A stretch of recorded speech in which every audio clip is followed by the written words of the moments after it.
Hey, greetings good people, and welcome to yet another episode of MOSHBITS. Today we're starting with some news relating to the next generation of iPhones, because in a previous MOSHBITS episode, which I'll be linking in the info cards above, I've talked about Apple's upcoming event tomorrow on the 30th of October called High Speed. Now, I mentioned there could have been three possibilities for which speed might stand for, those being a 120Hz refresh rate panel, fast charging, or 5G. And as I expected at that time, 5G is actually what Apple decided to go with because new rumors indicated that the company had to choose between 5G or a high refresh rate panel, so Apple being Apple, according to the rumors, chose to go with 5G since it's easier to market. Now, before you ask yourself how this might be easier to market than a high refresh rate panel, well, do keep in mind that phone carriers like Telecom in Germany or Verizon in the States need to sell devices in order to make money themselves, and guess which technology they've spent most money this time around? And I guess you've guessed it, 5G is what they've pumped most of their money on right now. So it's understandable why both Apple and phone carriers needed to make 5G a thing in order to increase the widespread adoption and make mad bank. Now, it took me a short while to realize this as well, but good thing I had Martin to talk about it as well, so thanks Martin. Now, I'm generally curious if Apple is going to be the company that gets us rid of all these 5G conspiracies and the tinfoil hat people, since you might be aware that there is quite a lot of controversy unfortunately still going on surrounding 5G technologies. So I say let's wait, and I'm genuinely curious if this will happen since Apple is a company with a lot of fanboys and just as many random non-techie buyers who just happen to get their devices every year just to increase their social status or whatever. But what I'm also curious about is what you think about it, so do make sure to let me know in the comments down below, and also don't forget that Martin and I will be hosting our live coverage event for this new high-speed event that Apple is hosting on our crowd Discord server. That's going to be tomorrow at 7 PM Central European Summertime, but we might also be available a little bit earlier, so yeah, do make sure to come in early. Now, let's also switch gears and talk about Samsung and their upcoming Exynos processors, those being the 1080 and the 2100. If you were unaware, most of Samsung's phones that are not sold in North America or China come with an Exynos chip instead of Qualcomm's Snapdragon chips. And for the past couple of generations, this has been quite annoying and outright disingenuous at some points from Samsung, since their Exynos chips were not on par with those coming from Qualcomm, yet the phones were sold and marketed in the very same way. Now, I'll make sure to leave a couple of articles in the description of this video if you're interested in reading about it, as well as a jailbreak everything video mentioning it in the info cards above. But now, Samsung has now apparently found itself in a position where its Exynos chips can allegedly beat the Snapdragon 865 and the 875 chips.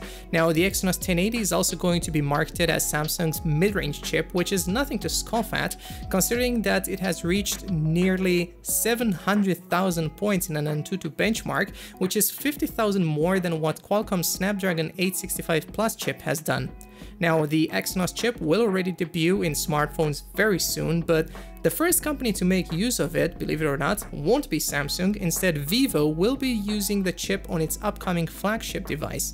It's also worth noting that this chip is manufactured on the 5nm process instead of, well, compared to Qualcomm's 7nm node, so we'll have to see what Qualcomm can do with its next generation of SoCs.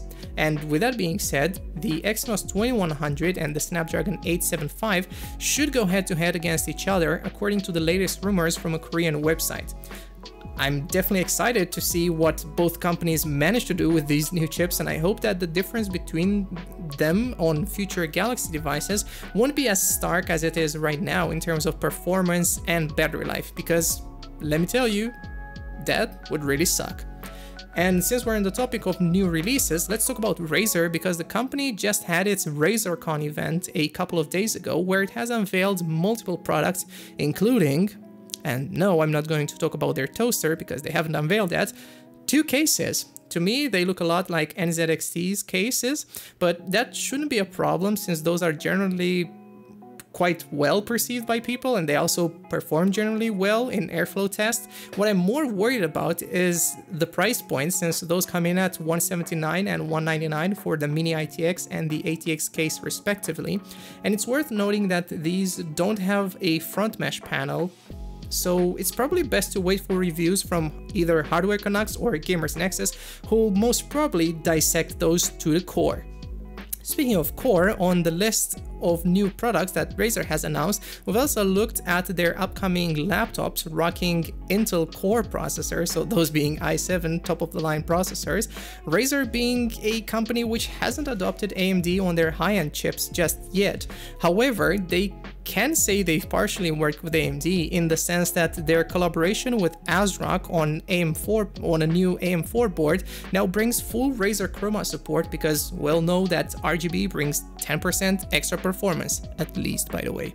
And since we're on the topic of performance, why not get yourself a shiny new gaming chair, presumably the Razer Iskur, to keep yourself cool and up to speed when pawning noobs online, because what's better than that? If there's anything better than that, you should let me know in the comments down below. Now, jokes aside, I generally think that the chair looks amazing and I'm digging the lumbar support, but I'm not sure if Razer is the company that can compare itself to Herman Miller and their chairs in their presentations, and if this is actually justified. So I will have to wait for reviews to drop before I actually drop $499 on a gaming chair. Something I probably won't have to wait any longer for is Cyberpunk 2077, and with that being said, Razer is launching their Razer Viper Cyberpunk 2077 edition mouse, so if you were looking to cyberpunkify your entire setup, here's a great pairing. That, or I guess you could be like me and wish you had this new yellow Logitech G mouse. Either way, Razer has announced that they'll be working with Western Digital as well, which has announced a series of products, some of which will support Razer's Chroma software. And since Christmas is also right around the corner, man, everything is coming really soon, Razer is ready to RGB your entire house. Yes, everything. I'll leave links to clips and all the information that you could possibly need in the video description. Now, lastly for today, let's actually go back to AMD and their motherboards, those being the, well, new generation, last generation, I guess you could say at the same time. Either way, I'm talking about B550 and X570 motherboards and their users, who should be getting their AGISA updates really soon to support AMD's upcoming Zen 3 CPUs, those being, like I said, the 5600X up to the 5950X. I've mentioned and talked about those in a previous MOSHBITS episode, so do make sure to check that out as well.